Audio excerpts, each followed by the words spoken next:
check this out, folks. You'll soon need a driver's license or passport. Vinny, I'm coming to you with this one. Yeah. You'll soon need a driver's license or passport to get a blue check mark on Tinder.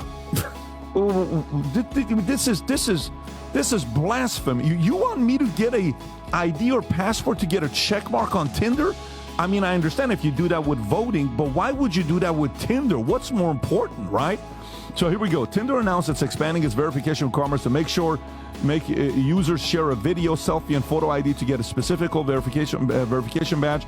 Given each market is different and is nuanced, and we are expanding country by country, and we'll continue to learn and enhance the feature as we roll it out to more users. Walling said that Tinder is working with a third-party vendor to verify users' date of birth and double-check their submitted selfies and IDs.